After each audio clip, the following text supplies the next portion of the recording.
प्यारे साथियों नमस्कार, कैसे हैं आप लोग। आई होप कब लगे होंगे आपकी जो स्टडी चलेगी बहुत बहुत बेहतरीन चलेगी। तो आज की क्लास में बात करेंगे क्लास 12th के फिजिक्स को तमाम क्वेश्चन जो आपके एग्जाम में छपने वाला है। बाबू आप लोग अच्छे तरीके से देखिएगा, क्योंकि जितना क्वेश्चन है आपके एग्जाम में डायरेक्ट छपने वाला क्वेश्चन है, तो आप बेहतरीन तरीके से सारे क्वेश्चन को देख कर जाइएगा, ठीक है ना। तो चलिए बिना टाइम का क्वेश्चन की तरफ बढ़ते हैं। इससे पहले क्लास को लाइक नहीं किया तो क्लास को लाइक करके चैनल को सब्सक्राइब कर लीजिएगा, ठीक है। और 1 नंबर क्वेश्चन जो है आपके स्क्रीन पर कहा जा रहा है प्रति एकांक क्षेत्रफल में आवेशों के परिणाम को क्या कहते हैं। बहुत इंपॉर्टेंट है, डायरेक्ट आपके एग्जाम में छप जाएगा। तो कहिएगा सर आवेश का पृष्ठीय घनत्व कहते हैं, ऑप्शन बी हो जाएगा। 1 का ऑप्शन बी हो जाएगा। याद रखिएगा, क्लास को सारे बच्चे लाइक साथ में करते चलिएगा और आंसर को लगाते चलिएगा, ठीक है। चलो 2 नंबर क्वेश्चन में कहा जा रहा है, देखो 1 माइक्रोकूलम बराबर होता है, 1 माइक्रोकूलम बराबर जो होता है कितने कूलम के बराबर होता है। तो हमने बताया था 1 माइक्रोकूलम जो होता है, याद रखिएगा 10 के पावर -6 कूलम के बराबर होता है, यानी ऑप्शन करेक्ट ए हो जाएगा। 2 का ऑप्शन बाबू करेक्ट ए हो जाएगा, याद रखिएगा, ठीक है। चलो यहाँ 3 नंबर क्वेश्चन में कहा क्या जा रहा है, देखो बाबू कहा जा रहा है ना प्रति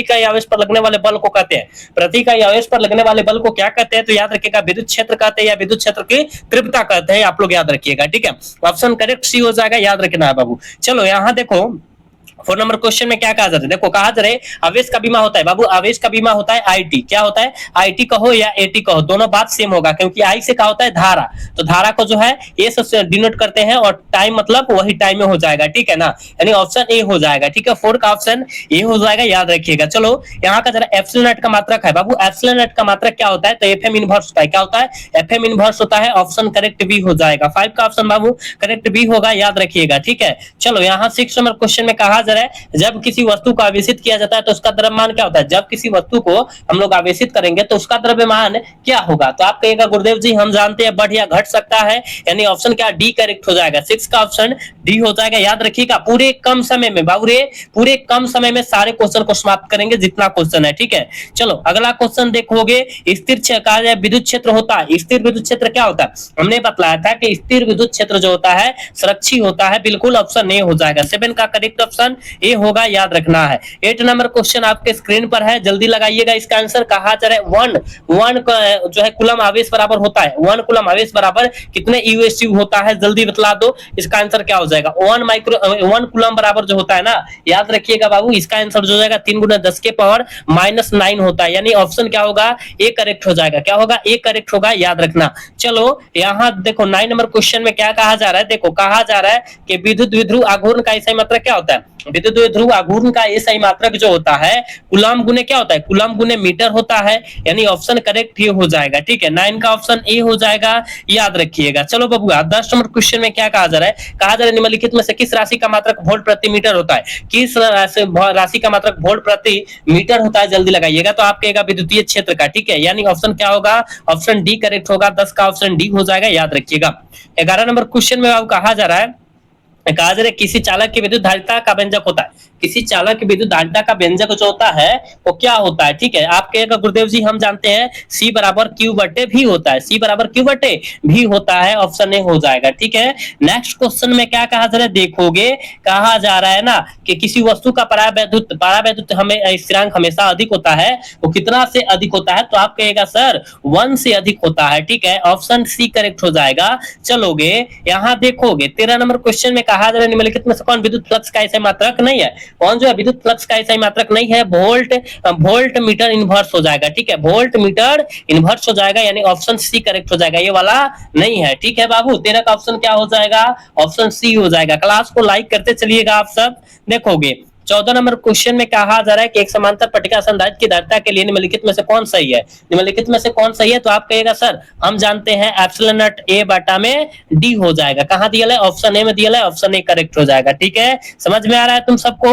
चलो कहा जा रहा है निम्नलिखित में से कौन सदिश राशि है। बाबू रे कौन सदिश राशि है, जल्दी बतलाओ तो, जल्दी से लगा दो। 15 का आंसर क्या हो जाएगा, तो आप कहेगा सर कौन सदिश राशि है, चुंबकीय आघूर्ण है, बिल्कुल ऑप्शन डी हो जाएगा। अगला क्वेश्चन देखोगे धातु का परावैद्युता जो होता है वो कितना होता है। धातु का परावैद्युता जो होता है वो कितना होता है, आप लोग सुन ना मारिएगा, गलत हो जाएगा, क्योंकि धातु का परावैद्युता जो होता है अनंत होता है, इन्फिनिटिव होता है, यानी ऑप्शन करेक्ट भी हो जाएगा। समझ रहे हैं ना तुम सब। क्लास को लाइक करके चैनल को सब्सक्राइब करना तुम सब। देखो कहा जा रहा है वाई में गोलीय चालक की धारिता का अनुक्रमानुपाती होता है।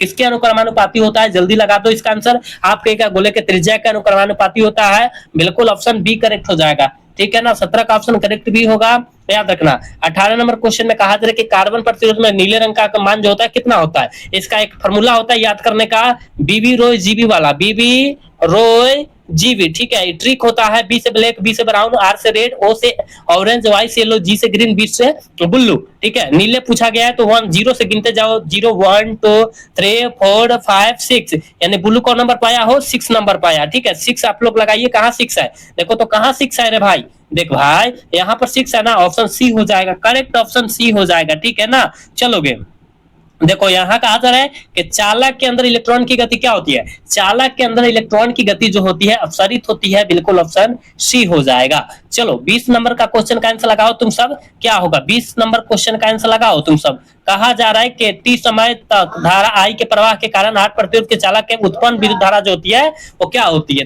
ठीक है ना। उत्पन्न धारा का मान बतला देना है। आप कहेगा sir I square R T होता है, आई स्क्वायर आर टी कहाँ दिया है, ऑप्शन सी में दिया है, ऑप्शन सी हो जाएगा, समझ रहे हैं ना, ऑप्शन सी हो जाएगा। चलो अगला क्वेश्चन देखो, ये भी हमने बतलाया, अभी ने यही पे बतलाया कि बीबी रोय जीबी वाला है, क्या है, बीबी रोय जीबी वाला है, वही तो है ना। कार्बन प्रतिरोध में कलर कोड में पीला रंग का पूछा है, बी से ब्लैक, बी से ब्राउन, आर से रेड, ओ से ऑरेंज, जी वाई से येलो, जी से ग्रीन, बू से ब्लू, ठीक है। यानी 0 1 2 3 4 नंबर पहले देखो येलो आया तो 4 मारो ना, इसका 4 डिजिट का अंक हो जाएगा, यानी इसका 4 आंसर हो जाएगा। चलोगे यहाँ का के विद्युत वाहक बल की इकाई होती है, विद्युत वाहक बल की इकाई क्या होती है, आप कहेगा सर जी हम जानते हैं वोल्ट होता है, यानी ऑप्शन सी करेक्ट हो जाएगा, इसे वी से डिनोट करते हैं। चलो यहाँ देखो कहा जा रहा वोल्ट करके वोल्ट मीटर मापता है, बाबू वोल्ट मीटर जो है किसको मापता है, विभवांतर को मापता है, बिल्कुल ऑप्शन क्या हो जाएगा, बी हो जाएगा। और ए मीटर जो है ना याद रखिएगा, ए मीटर बाबू, ए मीटर किसको मापता है, प्रतिरोध को मापता है, ठीक है। चलो किलोवाट घंटा किसका मात्रक है, ये भी बहुत इंपॉर्टेंट है। किलोवाट घंटा जो होता है वो किसका मात्रक होता है, विद्युत ऊर्जा का, बिल्कुल ऑप्शन बी हो जाएगा, ठीक है। नेक्स्ट क्वेश्चन देखोगे, कहा जा रहा है कि विद्युत परिपथ की शक्ति होती है, विद्युत परिपथ की शक्ति क्या होती है, वी स्क्वायर में अपॉन में आर होता है, वी स्क्वायर अपॉन में आर होता है, ऑप्शन करेक्ट सी हो जाएगा 25 का, ठीक है बाबू। अगला क्वेश्चन देखोगे 26 नंबर क्वेश्चन में कहा जा रहा है विद्युत हीटर में जिस तत्व का व्यवहार किया जाता है वह तत्व कौन है, तो आपको एक नाइक्रोम का तत्व है, बिल्कुल ऑप्शन डी हो जाएगा, ठीक है ना। चलोगे कहा जा रहा है व्हीटस्टोन ब्रिज की तुलना करता है, व्हीटस्टोन जो है व्हीटस्टोन ब्रिज का तुलना जो करता है वो कौन करता है, ये भी हमने क्वेश्चन कई बार बतला रखा है, आप लोग याद रखिएगा कौन करता है रे भाई, आप कहिएगा गुरुदेव जी प्रतिरोधों का करता है, यानी ऑप्शन ए हो जाएगा। अगला क्वेश्चन देखोगे तांबा का कार्यफलन होता है, बाबू तांबा का कार्यफलन क्या होता है, हमने बतलाया था कि तांबा का कार्यफलन जो होता है कुछ इलेक्ट्रॉन वोल्ट होता है, यानी इसका ऑप्शन ए करेक्ट हो जाएगा, याद रखिएगा, ठीक है। आप लोग जिस तरह देख रहे हैं सेम वही कंडीशन के साथ आपके एग्जाम में छप जाएगा सारा क्वेश्चन, तो आप लोग बेहतरीन तरीका से सारे क्वेश्चन को देखिए, ठीक है। अगला क्वेश्चन देखोगे, देखो कहा क्या जा रहा है, कहा जा रहा है ना बाबू किसी विभव मापी की संवेदनशीलता को बढ़ाने के लिए क्या करना चाहिए, ठीक है, क्या करना चाहिए, तो आप कहेगा सर जी हम जानते हैं इसकी धारा को घटाना चाहिए, ऑप्शन बी करेक्ट हो जाएगा। अगला क्वेश्चन देखोगे सौर सेल पैनल का उपयोग किया जाता है, सौर सेल पैनल का उपयोग किसके लिए किया जाता है, तो कृत्रिम उपग्रह में किया जाता है, बिल्कुल ऑप्शन ए हो जाएगा, ठीक है। अगला क्वेश्चन देखोगे कहा जा रहा है बाबू के निम्नलिखित में से कौन चुंबकीय क्षेत्र की तीव्रता का मात्रक नहीं है, कौन जो है चुंबकीय क्षेत्र की तीव्रता का मात्रक नहीं है, जल्दी से लगाइएगा, तो आप कहेगा सर हम जानते हैं न्यूटन अपॉन में ए स्क्वायर हो जाएगा, ये नहीं है, बिल्कुल गलत है, ऑप्शन डी हो जाएगा, ठीक है। अगला क्वेश्चन देखोगे 32 नंबर क्वेश्चन में कहा जा रहा है चल कुंडली गैल्वेनोमीटर से प्राप्त धारा का मान समानुपाती होती है, किसके समानुपाती होती है, तो आप कहेगा विक्षेप के समानुपाती होती है, करेक्ट ऑप्शन ए हो जाएगा, ठीक है ना। अगला क्वेश्चन देखोगे कहा जा रहा है क्या, देखो कहा जा रहा है कि धातु के बने किसी गोलक को चुंबकीय क्षेत्र में दोलन कराने पर उसकी दोलन गति जो होती है क्या होती है, उसकी दोलन गति जो होती है अवमंदित होती है, ऑप्शन करेक्ट बी हो जाएगा, 33 का ऑप्शन करेक्ट बी हो जाएगा, याद रखिएगा। लेंज का नियम संबंध है, लेंज का नियम जो होता है किससे संबंधित है, आप कहेगा सर ऊर्जा संरक्षण के सिद्धांत से, यानी ऑप्शन सी करेक्ट हो जाएगा, 34 का, समझ रहा है ना। और आज की क्लास के लास्ट क्वेश्चन है 35 नंबर क्वेश्चन है बाबू, देखो क्या कहा जा रहा है, देखो कहा जा रहा है एक प्रतिवर्ती धारा विद्युत धारा का समीकरण इतना इतना दिया है तो निरूपित धारा का आवृत्ति जो हो जाएगी वो कितना हो जाएगा, तो ये तो सारे बचवा का पता है 50 हर्ट्ज। ठीक है, यानी ऑप्शन क्या होगा, करेक्ट बी हो जाएगा। समझ रहा है ना, 35 का ऑप्शन बी हो जाएगा, याद रखिएगा। तो आज के क्लास में हमने 35 क्वेश्चन कराया, लेकिन आपके एग्जाम के लिए बहुत इंपॉर्टेंट क्वेश्चन कराया है, तो आप अच्छे तरीका से इस 35 क्वेश्चन को रट जाइएगा, क्योंकि आपके एग्जाम में 100% यहाँ से क्वेश्चन टकराने वाला है। ठीक है, तो आज का क्लास कैसा लगा कमेंट करके जरूर बताइएगा। अगर अच्छा लगा हो तो क्लास को लाइक और चैनल को सब्सक्राइब करना न भूलिएगा। मिलते हैं अगला क्लासेस में, तब तक के लिए जय हिंद, जय Bharat, tata, bye bye, love you.